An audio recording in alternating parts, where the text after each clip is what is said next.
তোমরা সবাই কেমন আছো? আশা করি ভালো আছো।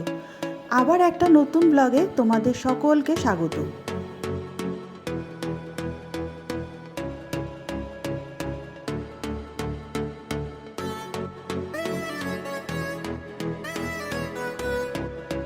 তোমরা দেখছো তো আজ আকাশের মুখটা ভার। কিন্তু যাই বলো, সি বিচে সানরাইজের মজাটাই কিন্তু আলাদা, বেশ অন্যরকম, তাই না? আজ আমাদের বাড়ি ফেরার পালা। চলো তাহলে যাই, এবারে আস্তে আস্তে গিয়ে লাগেজগুলো গুছিয়ে ফেলি, বেরোতে হবে যে। দেখি আজ তবে ব্রেকফাস্টে কি আছে। ও, আজ ফ্রুট জুস রয়েছে, আর অ্যাজ ইউজুয়াল দুধ কর্নফ্লেক্সও আছে। দেখি এখানে কি আছে। ও, বয়েলড এগ।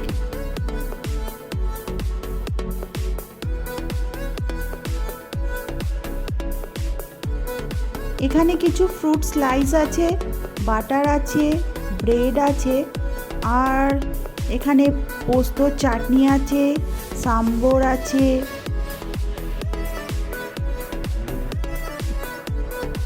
এখানে আছে ইডলি, আর পাশেরটাতে আছে চিড়ের পোলাও, আর তার পাশেরটাতে দেখি কি আছে। এই যা, আলুর পরোটা শেষ হয়ে গেছে, ওরা মনে হয় আবার রিফিল করবে। আর এখানে আলুর সবজি। যাই হোক, আমরা ব্রেকফাস্ট সেরে বেরিয়ে পড়লাম।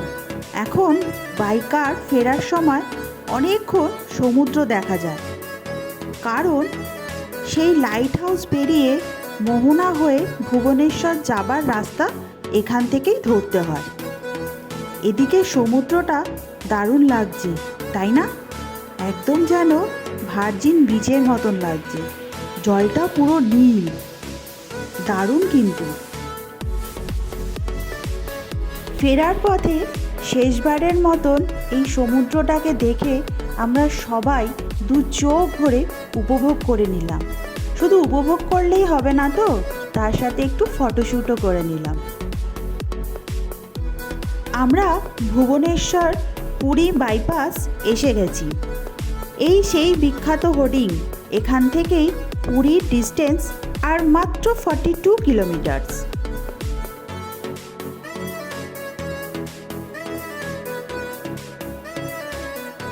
এই দেখো, দেখতে দেখতে আমরা কটকের মহানদী ব্রিজে এসে গেছি। পুরী যাওয়া আসার পথে এই ব্রিজে উঠলেই আমরা সবাই কেমন যেন নস্টালজিক হয়ে পড়ি, তাই না? কম বেশি আমরা সবাই ছোটোবেলায় বাবা মার সঙ্গে পুরী এসেছি। তখন তো আর এত গাড়ি করে ঘোরার প্রচলন ছিল না, তাই ট্রেনে করেই এসেছি। ভোরের বেলায় যখন ট্রেনটা এই ব্রিজে উঠতো, তখন তাড়াতাড়ি জানলার কাছে গিয়ে দু চোখ ভরে নদীটা দেখতাম। তখন কিন্তু আমি এই নদীতে অনেক জল দেখেছি, এখন যেন ক্রমশই শুকিয়ে যাচ্ছে, শুধু বালি আর বালি। এই নদীটার অরিজিন কিন্তু সেই ছত্তিশগড়ে, প্রায় 900 কিলোমিটার তো লম্বা হবেই বোধহয়। যাই হোক, চলো আমরা এগিয়ে যাই ক্রমশ।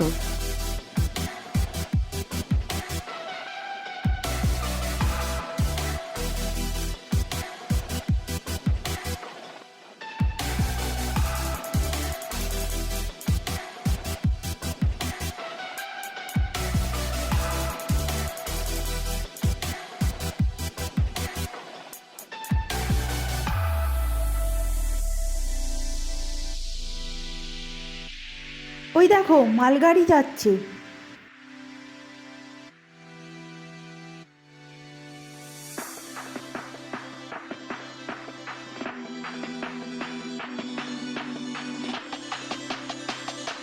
দুধারে সবুজ গাছ, আর তার মধ্যে দিয়ে এই সুন্দর কালো রাস্তা এঁকে বেঁকে চলেছে। এ এক অপরূপ দৃশ্য।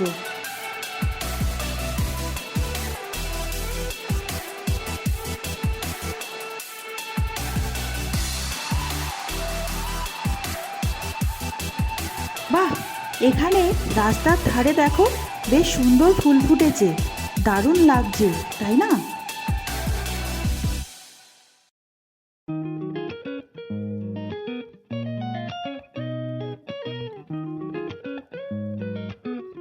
লম্বা লম্বা গাছের ফাঁক দিয়ে ওই দেখো আবার পাহাড় উঁকি মারছে।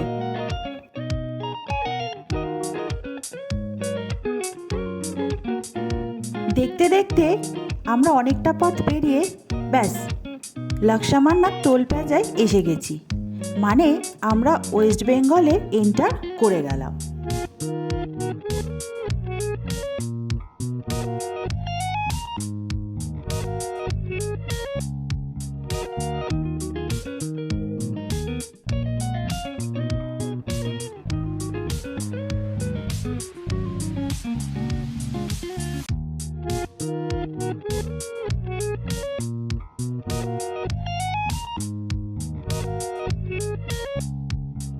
এখানে কিন্তু কংক্রিটের রাস্তা, রাস্তার ফাটলে দেখো আবার ঘাস গজিয়ে গেছে।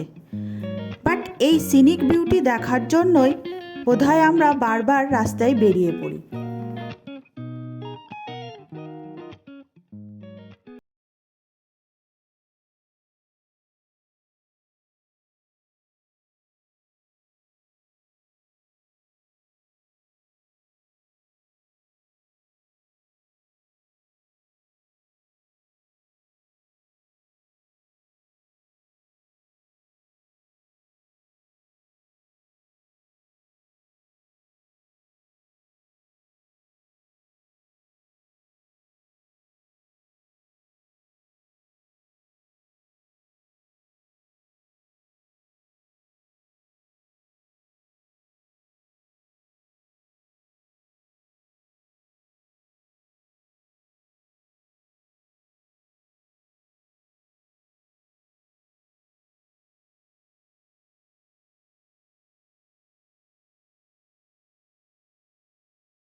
আজকে ফাঁকাই আছে, তবে আমরা গাড়িটা তো পার্ক করব, তাই ভিতরে যাচ্ছি।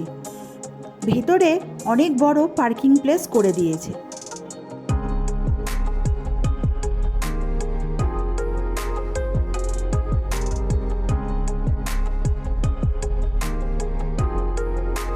এই জায়গাটা ভীষণই সাজানো গোছানো আর ওয়েল মেনটেন্ড, তাই আমাদের এখানে বারবার আসতে খুবই ভালো লাগে।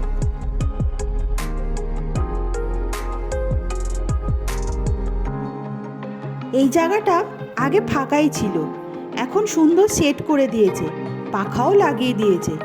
এখন আর ওয়েট করতে কোনো অসুবিধা হবে না।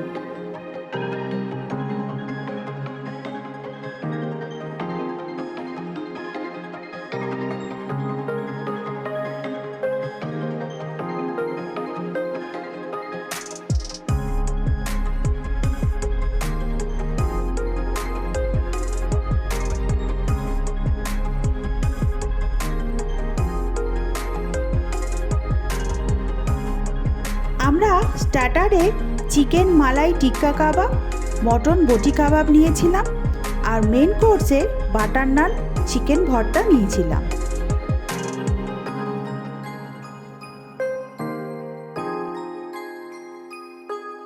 যাই হোক, আমরা লাঞ্চ সেরে এবার বেরিয়ে পড়লাম।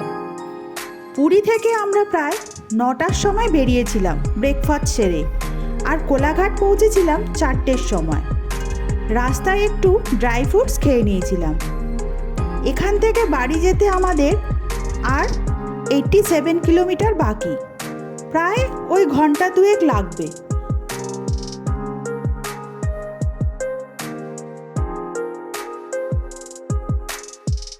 কলকাতার ভীষণ জ্যাম কাটিয়ে অবশেষে আমরা বাড়ির কাছে পৌঁছলাম। এটা পাটুলির মোড়। যারা দক্ষিণ কলকাতায় থাকো তারা তো সবাই এই জায়গাটা চেনো।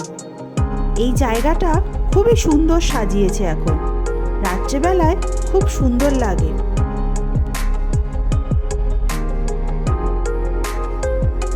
একদিন আমার সঙ্গে তোমাদেরকেও নিয়ে আসবো এই জায়গাটা ঘুরে দেখাবার জন্য। চলো তাহলে আস্তে আস্তে আমিও এবার বাড়ি চলে যাই। যদি তোমাদের এই ব্লগটা ভালো লেগে থাকে তাহলে একটা লাইক, কমেন্ট আর সাবস্ক্রাইব করতে ভুলো না। প্লিজ সাবস্ক্রাইব করে দিও। Thanks for watching and by.